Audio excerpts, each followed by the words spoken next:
I grew up in Florida, surrounded by lakes and canals and deep woods. There was a lot for a young kid to do. Even though I came from a big family, I had 5 other brothers and sisters, but I came 10 years after the last one. And so there wasn't a lot that I had in common with my sister, who was the next in line.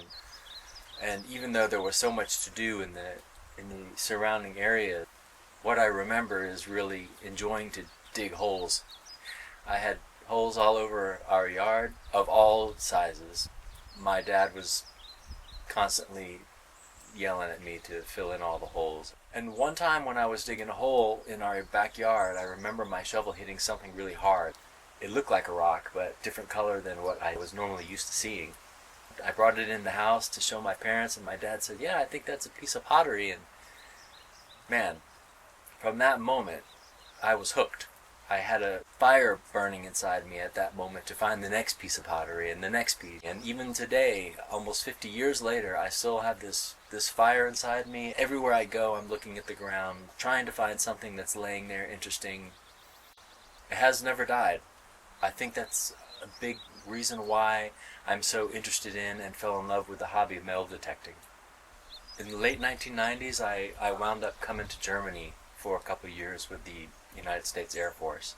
During these couple years, I got to learn a little bit about the German culture and history and realized what a deep and rich history there is here in Europe that we don't really have in the United States.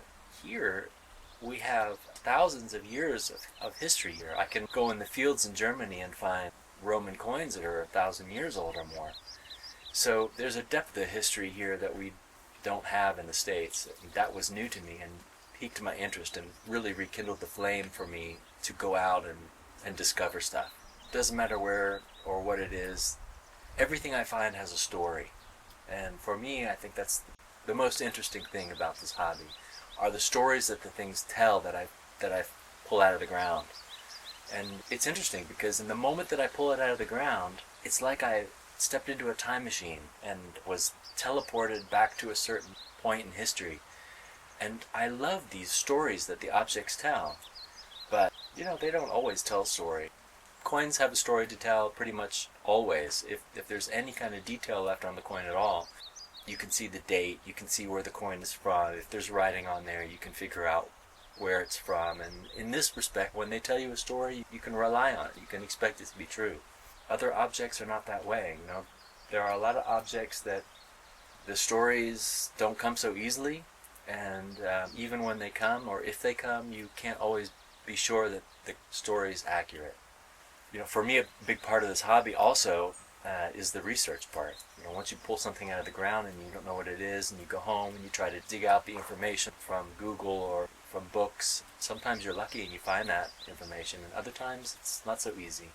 Other times these objects, even though they have a story to tell, they're not so willing to tell it. They maybe have been laying there in the ground for a few hundred years, either lost or forsaken by their owners, and it kind of gets you thinking, maybe these objects, they don't want to tell their story anymore. They just don't have anything to say. And sometimes that's unfortunate because there are a few things that I found, they're very interesting looking, and I don't have a lot to say about them because I can't find much information about them, but that's just the way the hobby goes. Yeah, I think for me, the biggest part of the hobby is this feeling that you get when you hold something in your hand and you think to yourself, man, this came from 1704. This has been laying in the ground for over 300 years waiting for me to find it. That's the thing that I love the best about this hobby. I don't think that'll ever go away from me. I don't think this feeling that I have for this hobby will ever change. It's something I really enjoy. It's an easy hobby to do. And I think as long as I'm healthy and as long as I can stay active, it's a hobby that I will continue to enjoy for a long, long time.